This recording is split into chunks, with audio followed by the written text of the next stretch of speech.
Hi Vijayawada, hi Vijayawada, hi Vijayawada. నేను మీకు తెలుసా అసలు? నా వీడియోస్ ఎప్పుడైనా చూసారా మీరు?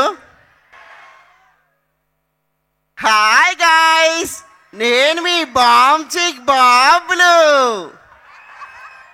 బాబులు మాయ్యా చీ పర్లేదు, నన్ను బాగానే గుర్తుపడుతున్నారు.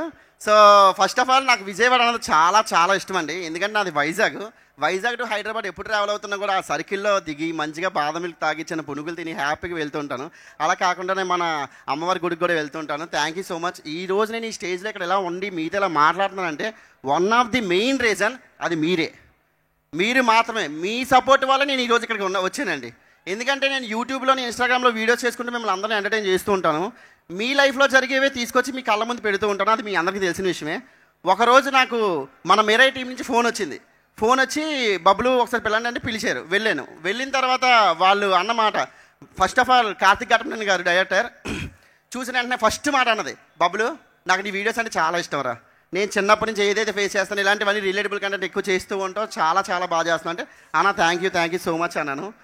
బట్ సడన్గా వన్ ఫైన్ డే ఇలా పిలిచిన తర్వాత అన్న అన్నది ఏంటంటే ఒక రోల్ ఉన్నది, చిన్న రోలు కానీ చాలా ఇంపార్టెంట్ రోల్ చేస్తూ ఉన్నారు. అన్న మీరు నన్ను పిలవడమే నా అదృష్టం, అంతకుమించి ఇంకేం చెప్తాను, డెఫినెట్గా చేస్తానన్నాను. బట్ ఈరోజు మన మిరై మూవీని ఈరోజు ఈ స్టేజ్ వరకు తీసుకొచ్చినందుకు thank you so much. Thank you so much. People's media thank you so much అండి. సో ఇలాగే ఎన్నో ఆపర్చునిటీస్ నాకు ఇస్తారని మనస్ఫూర్తిగా కోరుకుంటాను. అలాగే యూట్యూబ్లో కానీ ఇన్స్టాగ్రామ్లో కానీ మిమ్మల్ని ఎంటర్టైన్ చేస్తూనే ఉంటాను. నా ఎంటర్టైన్మెంట్ అన్నది ఎప్పటికీ ఆపను. Thank you so much. Thank you so much. మీకు కూడా బాంచిక్ బాబులు గారు అండ్ నా కార్తికేయ గారిని మాట్లాడాల్సిందిగా కోరుకుంటున్నాము.